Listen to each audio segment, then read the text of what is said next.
पूरी दुनिया का सबसे एडवांस सिस्टम अगर कोई फेल कर सकता है तो नाम उसका ईरान है। मेरे दोस्तों, चाइनीज सेलर ने समुद्र में अपनी नाव पर खड़े होकर वीडियो बनाई है कि ईरान की मिसाइल आ रही है और नीचे से पेट्रियट एयर डिफेंस सिस्टम की मिसाइलें दे दनादन निकल रही है। लेकिन मजाल है ईरान की मिसाइल हैदर के चाहने वालों का हमला कोई रोक सके? अरे क्या जुल्फकारी हमला किया है भाई साहब। मिसाइल दंदनाती एयर डिफेंस सिस्टम के रॉकेट न रोक पाए, कई रॉकेट दागे गए, कई। भाई दुनिया का सबसे खतरनाक एयर डिफेंस सिस्टम है और ईरान की मिसाइल को यह न भेद पाए, और ईरान की मिसाइल सीधा जाकर यूएई के ऑयल फैसिलिटी पर बूम।我靠，这他妈连着多少个大火箭呢？这是，我的妈呀，连着4个！哎呦，拦截，握日，靠，这拦截导弹失败了！我天，失败了！我操！哎呦，富加拉呀，这是，嘣！我靠 shit！ वहीं ईरान ने कल कहा था कि अगर हमारी ऑयल फैसिलिटी उड़ाई है इजराइल ने तो हम इलाके में तमाम ऑयल फैसिलिटी को उड़ाना शुरू कर देंगे। उधर ईरान ने कहा और इधर ईरान ने कर दिया। ईरान ने ओमान की फैसिलिटी को उड़ा दिया, ऑयल फैसिलिटी को। आप कहेंगे रजा भाई बार बार बता रहे हो। अरे मुन्ना, बार बार इसलिए बता रहे हैं मेरी जान कि अभी तक उस ओमान की ऑयल फैसिलिटी में आग लगी है।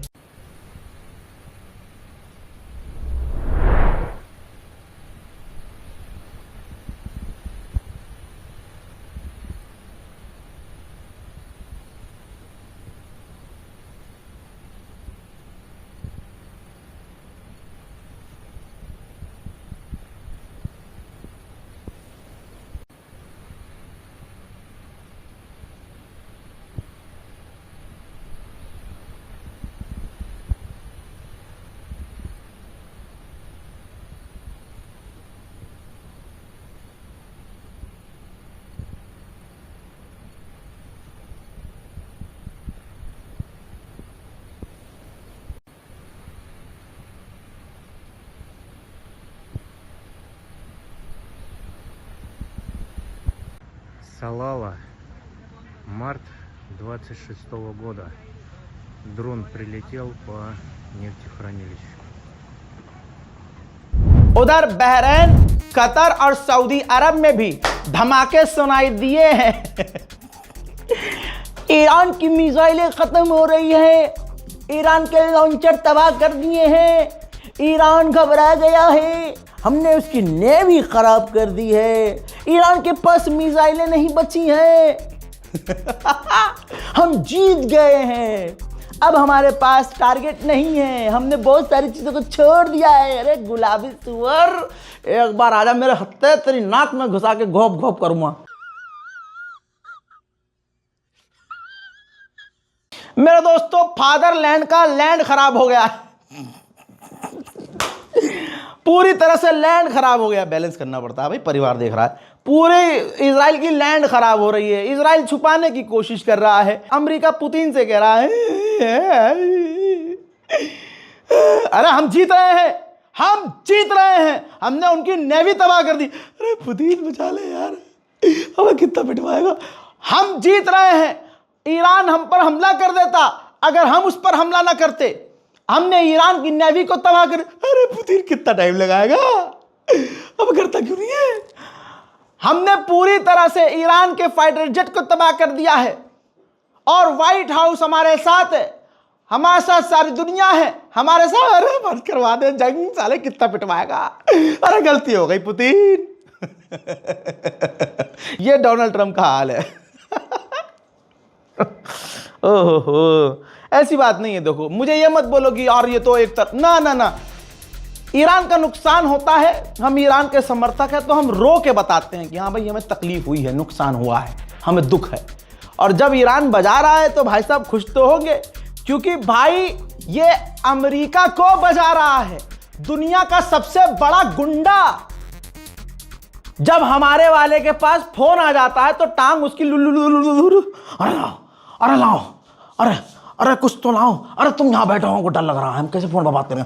हेलो नमस्ते डोनाल्ड ट्रंप। आप समझ रहे हो, इस तरह से बेचैनी और घबराहट हो जाती है भाई।